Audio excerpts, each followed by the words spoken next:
frame would be about, you know, Greek values and Greek culture, and how essentially hospitality is such an ancient custom, which isn't just hospitality in the sense of hotels and tourism. It's hospitality in the sense of you show strangers kindness. And I know...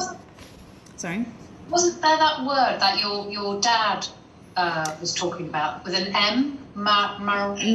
Meraki. So meraki means... Meraki. Yeah, it means to put your soul into what you do, which actually Sarah represents perfectly, because she puts heart and soul into everything she does. But philoxenia is the Greek word, which means a love of strangers. And I think framing it in that way about, and this is something that I'm working on separately, about how we're forgetting our humanity in these difficult times. And it can be easy to dehumanize others when we let crisis get to us, right? So I think... What is that word again? Philoxenia. I'll put it in the comments. Yeah. So... Maybe not with Greek letters. No. There you go. So I think framing it in that way, because I expect we would have some people who are Greek who might come to this event, and then we might have people who are foreign. So I think it bridges that,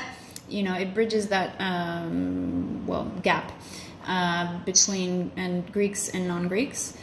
Because for Greeks, everyone understands hospitality. Everyone knows it's a custom. It's very, it used to be sacred. Yeah. It was a sacred custom that, people would uphold, and it was designed for social cohesion in ancient times.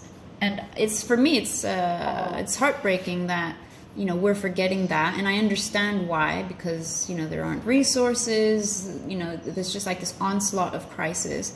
But people like Sarah, for me, exist as reminders of, we can't abandon our humanity in times of crisis. And it is a very difficult subject, and I think she's very capable of talking about it in ways that are understanding towards both sides. People who are locals and who have, maybe aren't treating refugees so well.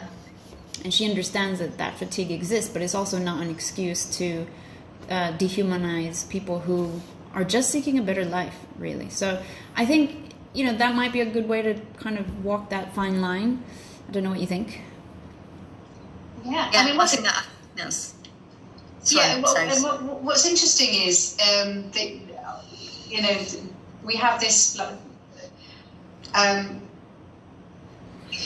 that she's from the outside, and sometimes when you're from the outside, you can actually see things a little bit clearer, because you've got to know you're not emotionally attached, but you can sort of look at it and see a situation quite pragmatically. And